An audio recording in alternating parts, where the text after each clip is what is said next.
حضرت بابا فرید کے پیر اور خواجہ معین الدین صاحب کے خلیفہ، کیا نام ہے؟ خواجہ قطب الدین۔ مکتب میں پڑھنے گئے نا پہلے دن، 4 سال کی عمر تھی، تو قاری صاحب نے الف با تا سا پڑھایا تو انہوں نے 15 سپارے قرآن پاک کے سنا دیے۔ تو کہنے لگے بیٹا تجھے کیسے آئے؟ کہنے لگے میری اماں 15 سپاروں کی حافظ ہے، وہ سارا دن قرآن پڑھتی رہتی تھی، مجھے سن کے یاد ہو گیا ہے۔ یہ بالا نو گالاں یاد ہو سکدیاں نے تے قرآن پاک بھی یاد، اللہ خیر کرے۔ شرط یہ ہے کہ ہم گھر میں قرآن پڑھیں، بچوں کو سن کے بھی یاد ہو ہی جاتا ہے۔ خواجہ قطب الدین اتنا عروج پایا اس شیخ کامل نے کہ وقت کا بادشاہ بھی مرید ہو گیا۔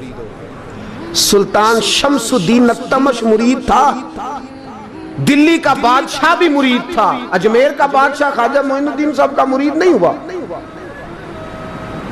نہ پاک پتن کا بادشاہ بابا فرید کا مرید ہوا، لیکن خواجہ قطب صاحب کو اللہ نے یہ عظمت بھی دی۔ یہ شان ہے نا، اگرچہ صدقہ سارا خواجہ معین الدین کے قدموں کا ہی تھا، لیکن دلی کا بادشاہ مرید ہوا، اور اتنا اعلیٰ مرید ہوا کہ جب خواجہ قطب الدین صاحب کا وصال ہوا تو 3 شرطیں لگائی تھی۔ فرمایا میرا جنازہ وہ پڑھائے، جب سے توبہ کیا پھر اس کا سینے بد حرام کے لیے نہ کھلا ہو، اور جب سے توبہ کیا پھر لقمہ حرام اس کے گلے سے نہ گزرا ہو، اور جب سے توبہ کیا پھر کبھی نماز تہجد بھی قضا۔ بڑے بڑے صوفی میری طرح کے گردن جھکا کے کھڑے ہو گئے۔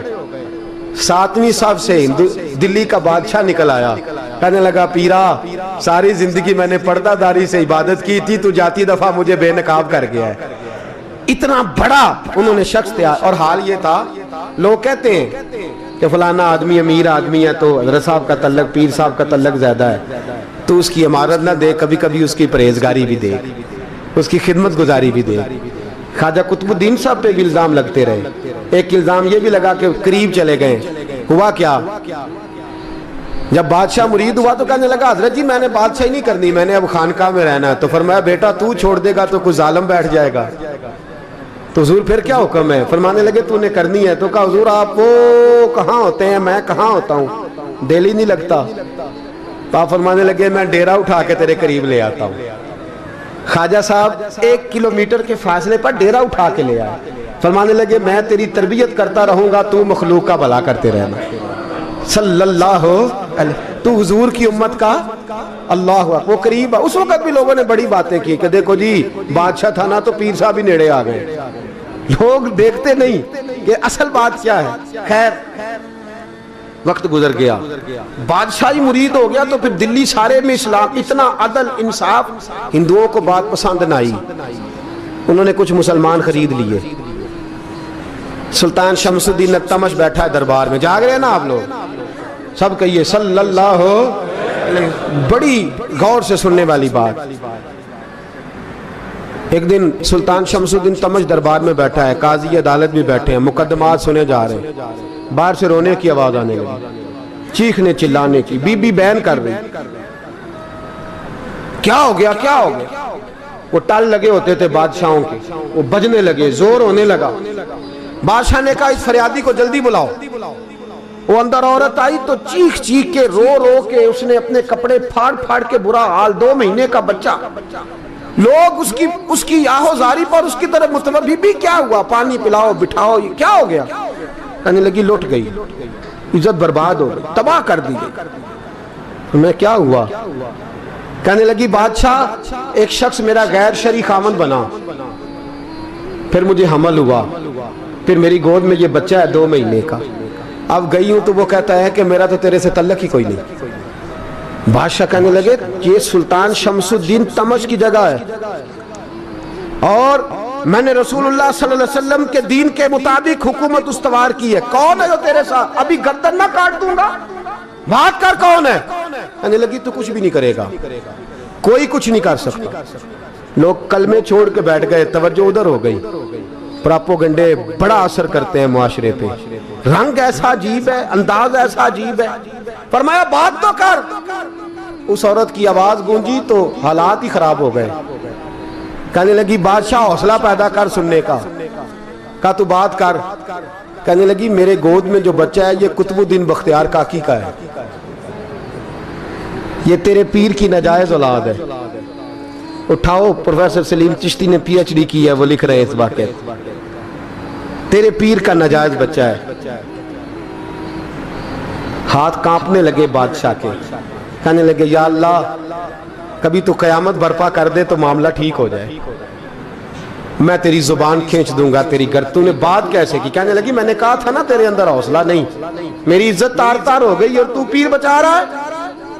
اللہ اکبر۔ سلطان شمس الدین تمش آسمان کی طرف دیکھ کے کہنے لگے مولا مجھ مجرم کو جس کی برکت سے اٹھا کے تو نے مسجد میں پہنچایا، آج مجھے تو نے کس امتحان میں ڈال دیا؟ یہ کیا رنگ تو نے زندگی کا بنایا ہے؟ کہنے لگی بلا اسے، اڑاب گردن۔ اللہ اکبر۔ خواجہ قطب الدین بختیار کاکی، ذرا اس جگہ پہ اپنے آپ کو کھڑا کر کے دیکھ میرے دوست، جو شخص دلی کے بازار میں نکلے تو دکانیں بند ہو جائیں، عورتیں گھروں میں گھس جائیں، جس کے نام پر چرچے ہوں دین کے، وہ شخص لاٹھی ٹکاتا ٹکاتا، عرس منانے آسان ہے، ڈھول ڈمکے کر کے گھروں کو جانا آسان ہے، پر ذرا ان کی راہوں کا مسافر تو بن انہوں نے انداز کیا اختیار کیا۔ حضرت خواجہ قطب الدین بختیار کاکی، خبر پھیل گئی، اتنی شہرت پاکیزگی کی نہیں ہوئی تھی جتنی اس جرم کی ہوئی۔ لاٹھی ٹکاتے ٹکاتے جب پہنچے نا بادشاہ کے دربار میں، بادشاہ اٹھنے لگا، قاضی اٹھنے لگا، لوگ اٹھنے لگے، تو قطب الدین بختیار کاکی کی آنکھوں میں آنسو آئے، مانے لگے بیٹو بیٹھ جاؤ، آج میں پیر بن کے نہیں آیا، میں مجرم بن کے آیا۔ اور کہا میرے مالک کا انصاف بھی دیکھو، دلی کا پیر آج دلی کی عدالت میں اپنے نا کردہ جرم کی صفائی دینے آیا، بڑی لاٹھی پہ ٹیک لگائی، دلی کی گلیاں بھی روتی ہیں کہ یہ کیا رنگ، اللہ یہ تیرا کیا رنگ ہے، یہ تے میں گڈی تے ہاتھ ڈور سجن دے، او جے سونا ہی میرے دکھ وچ راز تے میں سکھ نو چلے ڈاواں، پر یار فریدا کدی بل پہ سونا، یار فریدا جے کدی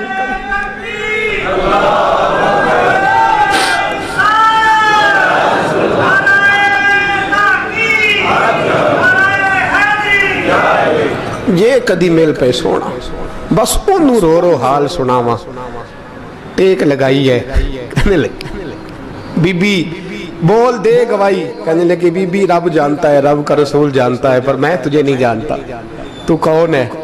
کہنے لگی اچھا وہ لوگوں کو بھیج کے تہجد کے بہانے پچھلے دروازے مجھے اندر بلانا، رب تیرا بھول جانا، پھر رونے لگی، پھر مکر کرنے لگی۔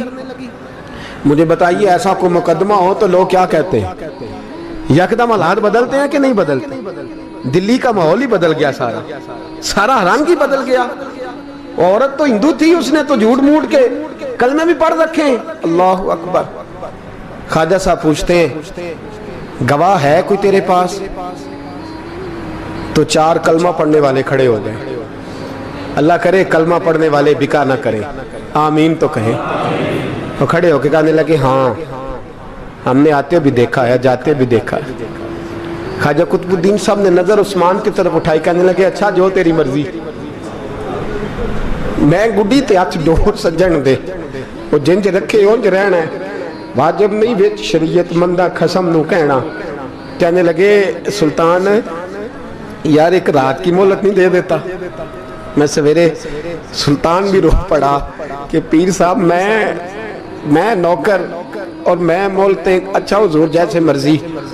باہر نکلے، خادم کہنے لگا حضور سواری پہ بیٹھ جائیں، وہ مانے لگے نہیں یار آج پیدل جانا ہے، اس دلی کے چونکوں نے مجھے بڑی سلامیاں دی ہے، ذرا میں دیکھوں تو صحیح دلی کے بازار میری رسوائی پہ کیا کہتے ہیں، مجھے ذرا یہ پتھر بھی کھانے دے، ان کا ذائقہ بھی۔ پیدل گئے، دنیا سو گئی تو دلی کے بادشاہ نے اجمیر کی طرف منہ کیا، خواجہ معین الدین حیات تھے، بے خبر ہو جو غلاموں سے وہ آقا کیا ہے، بے خبر ہو جو غلاموں سے وہ منہ کیا۔ کہنے لگے معین الدین میں کوئی لوارث تو نہیں نا، میں کوئی لوارث ہوں کہ یہاں جو میرے ساتھ مرضی ہو جائے؟ تیری مجبوریاں درست مگر تیرا وعدہ تھا ساتھ دینے کا، وقت آیا ہے، میں کوئی لوارث نہیں کہ اب تو اجمیر میں بیٹھا رہے۔ اور میں دکھ سارا اکیلے برداشت کروں. بڑھاپے کا مجھے بھی پتا ہے, کمزوری کا مجھے بھی پتا ہے, ذوف کا مجھے بھی پتا ہے, پر تتی تھوڑے تھکڑے خاندڑیاں, میں بھی تو تیرے نام تو مفت بھی خاندڑیاں. مجھے بھی تو پتا ہے نا, منم غلام نے علی حیدریم قادریم تمز احمد رضا خامی زنم. میں نے بھی تو اپنا نام نہیں نہ جپا, تیرا ہی جپا ہے ساری زندگی. یہ لفظ کہے, کہتے میں رویا, آنکھ لگی تو حضرت خواجہ معین الدین صاحب خواب میں ملے. کہنے لگے قطب الدین میرا انتظار کرنا, میں پہنچ رہا ہوں. میرا انتظار کرنا, میرا انتظار. کیا کہا میاں صاحب نے؟ کہتے ہیں مالی دا کم پانی دینا, پھل کچے ہونیاں پکے, اے پیر مرید دے سر تے ہی رہندا ہے, جھوٹے ہونیاں سچے. میں آیا, فکر نہ کرنا. حضرت سویرے اٹھے, پھر گئے عدالت. پھر کہا نہ بھائی پروٹوکول, مجرموں کا پروٹوکول نہیں ہوتا, میں اکیلا جاؤں گا. جس کے آگے پیچھے نعرے ہوتے تنے تنہا, 2-4 منٹ زیادہ لے لوں, آج آپ حضرات. کہتے میں پہنچا عدالت, اور جا کے جب کہا نا کہ ہاں جی حضور بتائیے, گواہ بھی خلاف ہے, مقدم بولیں, تو کہنے لگے مجھے میرے شیخ نے حکم دیا ہے کہ میرا انتظار کرنا. پھر وہ جو باتیں کرنے والے تھے کہنے لگے جی کون گیا تھا اجمیر, کون آیا ہے وہاں سے, ہمیں روحانی باتیں نہ بتائی جائیں. یہاں سے تو ایک دن میں پہنچا نہیں جا سکتا, ٹرین بھی 36 گھنٹے لیتی ہے دلی سے جانے میں. تو کہا یہ کیسے ہو سکتا ہے, کوئی رات کو رات آپ کو خبر ہو گئی, آپ کیس کو لمبا نہ کریں. بادشاہ مرید ہے, لگتا ہے کہ یہ راتوں رات بھگا دے گا پیر کو. اتنی باتیں خواجہ صاحب نے سنی. جب بے گناہ آدمی کو یہ باتیں سننی پڑتی ہیں پھر دل بڑا ٹوٹتا ہے, پھر بڑی تکلیف ہوتی ہے. حضرت کہنے لگے یارو تمہاری مرضی. شمس الدین تمش کی آواز گونجی, فرمایا جیسے انہوں نے کہا ویسے کیا جائے گا. 3 دن کے لیے عدالت برخاست کر دی جاتی ہے. چیم گونیاں ہونے لگی, پھپتیاں کسی جانے لگی. تیسرے دن شام کا وعدہ تھا, چوتھے دن عدالت جانا تھا. قطب الدین بختیار کاکی کے پاس لوگ آ کے افسوس کرتے تو آپ بولتے نہیں. یہاں تو لوگ صفائیاں دیتے بولتے نہیں. فرماتے یار میں گڈی تے ہاتھ ڈور سجن دے, او جینج رکھے, میں اونج ہی رہنا ہے, جیسے اس کی مرضی ویسے. جیڑیاں گڈیاں آپ پہ اڈیاں ہو نہ چڑھن اونچائیاں, وہی گڈیاں اونچیاں اڈیاں جیڑیاں سائیاں آپ چڑھائیاں. فرمایا ٹھیک ہے جیسے وہ رکھے, میں راضی ہوں. اللہ اکبر. تیسرے دن کی مغرب کا وعدہ تھا. جب مغرب کا سورج ڈوب گیا نا, بڑے قافلے اجمیر سے آئے پر معین الدین نہ آیا.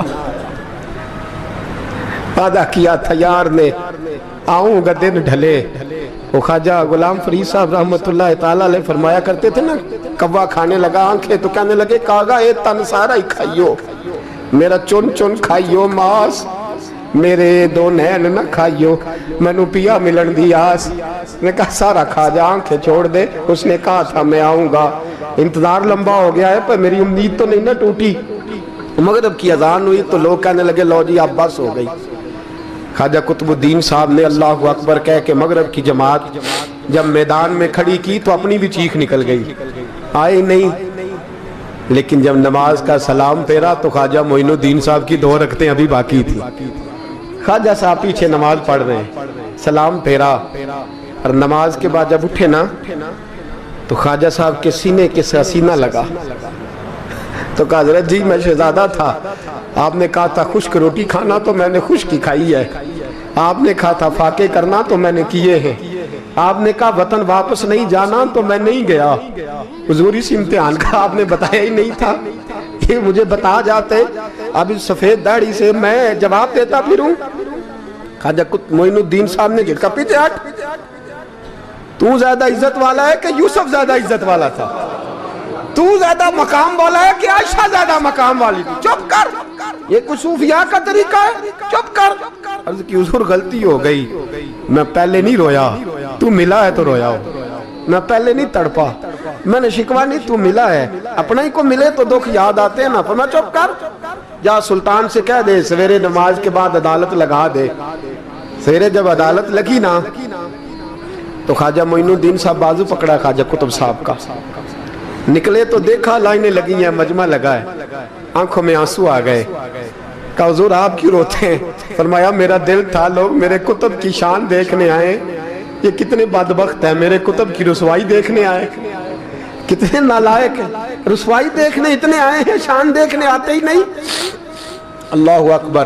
جب میدان لگا خواجہ صاحب پہنچے، عورت کو کہنے لگی اللہ سے ڈر جا، وقت تھوڑا ہے، تو مر جائے گی۔ کہنے لگی مجھے داستانیں نہ سنائیں۔ قاضی صاحب سے کہنے لگے قاضی صاحب آپ حقیقت حال سے آگاہ ہیں، خیال کریں۔ کہنے لگے خواجہ صاحب دلیلیں نہ دیں، گواہ لائیں، باز نہ کریں۔ خواجہ صاحب رحمت اللہ علیہ کہنے لگے گواہوں کو بلاؤ۔ گواہ آئے تو خواجہ معین الدین صاحب نے نظر، تم ہو میرے کتب پر، میرے کتب کے جرم کے گواہ؟ ان کی زبانیں کانپنے لگی، ہاتھ کانپنے لگے، میں بولتے کیوں نہیں؟ جب ان کی نظریں جھکی تو بادشاہ کہنے لگا اگر اب تم نے گواہی نہ دی تو تمہیں میں مجرم بنا کے 80 کوڑے ماروں گا۔ کہنے لگا جی دیکھا ہے ہم نے تہجد کے وقت۔ جب سب گواہیاں پوری ہو گئیں، عورت بھی تڑپ رہی ہے، رو رہی ہے، 2 مہینے کا بچہ گود میں ہے۔ اب بولیے، علماء ظواہر بھی کھڑے ہیں، حسد کرنے والے جلنے والے بھی کھڑے ہیں، ہندو تو ویسے ہی تالیاں بجا رہے ہیں۔ اجمیر کا بوڑھا، اور یہ آخری پھیرا تھا خواجہ معین الدین کا دلی میں۔ اس کے بعد ظاہراً دوبارہ نہیں آئے، اٹھے لاٹھی ٹکاتے ٹکاتے اور میدان کے اندر جا کے نا، بڑے میدان میں مجمع تھا، سر سجدے میں رکھا، کہنے لگے یا اللہ میں ہندوستان مرضی سے نہیں آیا، تیرے رسول کا بھیجا آیا ہوں۔ پھر اٹھے اور کہنے لگے مولا تیرے نبی کا فرمان ہے کہ میری امت کے علماء بنی اسرائیل کے نبیوں کی طرح ہوں گے، اگر یوسف کے لیے بچہ بول سکتا ہے تو میرے کتب کے لیے بھی بولنا چاہیے، اگر یوسف علیہ السلام کے لیے بول سکتا ہے تو میرا قطب الدین بھی سچا ہے، اس کے لیے۔ پھر اٹھے اس بی بی کی طرف بڑھے، لوگ کہنے لگے نہ جانے اب کیا ہوگا۔ جب اجمیر کے بادشاہ نے، عطا رسول نے، ہند الولی نے، امام الاولیاء نے کپڑا کھینچا اور کہنے لگے وہ بچے تو جانتا ہے نا تیرا باپ کون ہے، 2 مہینے کا بچہ۔ جب نانا بولا تو بی بی کہنے لگی اب کیا کر رہے ہو، بچے بھی کبھی بولنے ہیں؟ میں بی بی چپ کر، ان اللہ علی کل شیء قدیر، میں کمزور رب کا ماننے والا نہیں، قدرتوں والے رب کا ماننے والا ہوں، وہ چاہے تو بچے بھی بولتے ہیں۔ قرآن کہتا ہے حضرت عیسیٰ بولے تھے انی عبداللہ آتانی الکتاب، مریم بھی تو ولی اللہ تھی، وہ نبی تو نہیں تھی۔ اگر ولی اللہ بنی اسرائیل کا ہو بچہ بول سکتا ہے، تو اگر ولی اللہ محمد عربی کی امت کا ہو تو بچہ پھر بھی بول سکتا ہے۔ یوں کپڑا ہٹایا، بچہ بول۔ 2 مہینے کا بچہ ماں کی گود میں اٹھ کے بیٹھ گیا اور بچہ بول کے کہنے لگا السلام علیکم یا ولی اللہ۔ جب یہ لفظ ادا کیے تو نعرے لگنے لگے، لوگ رونے لگے، بی بی بے ہوش ہو کے گری، فرمانے لگے مجھے سلام نہ کر، میرے کتب کی بات بتا۔ کہنے لگا قسم ہے اللہ کی عزت کی، وہ سامنے مجمع جو سردار بیٹھا ہے وہ میرا باپ ہے، قطب الدین تو بے گناہ ہے، قطب الدین تو بے گناہ ہے، میرا باپ تو وہ بیٹھا ہے۔ یہ قاضی بھی سازش میں شریک ہے، کئی مسلمان خریدے گئے، یہ گواہ خریدے گئے۔ جب گواہی ہو گئی، بچہ یہ لفظ کہہ کے اللہ اکبر کہتا ہوا پھر چپ کر گیا۔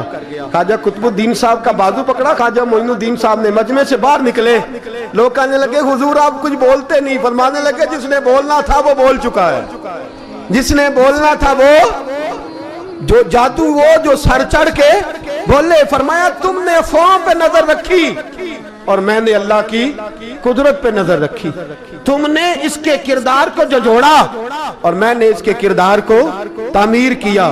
حضرت سلطان شمس الدین تمش بھی پیچھے دوڑے، کہا حضور کہاں لے جا رہے ہو؟ فرمایا کتب میرا ہے، میں اجمیر ساتھ لے کے جا رہا ہوں، اب میں نے اپنا بچہ تمہارے سپرد، اب میرے پاس رہے گا، تم نے ستایا ہے میری اولاد کو، اب یہ میرے پاس رہے گا، میں نے نہیں تمہیں دینا۔ لوگ راہیں بچھا کے نظریں بچھا کے بیٹھ گئے، پاؤں میں گر گئے، کہنے لگے حضور ہمارے لیے نہیں، رسول اللہ کے دین کے لیے، ہمارے لیے نہیں، تعمیر شریعت کے لیے، ادائے سنت کے لیے چھوڑ جائیے۔ خواجہ صاحب کہنے لگے قطب الدین جا، تجھے چھوڑ کے جاتا ہوں، اب قیامت تک کوئی تیری رسوائی کی جرت نہیں کر سکے گا۔ عزیز یاد رکھ، نہ افواہوں پہ لگا کریں، نہ کسی برادری، کسی قوم، کسی شخص کے بارے میں ایسی باتیں، یہاں تو لوگ گھڑ گھڑ کے چیزیں لاتے ہیں، گھڑ گھڑ کے چیزیں لاتے ہیں، اور جن کی ہیں ان کے پاس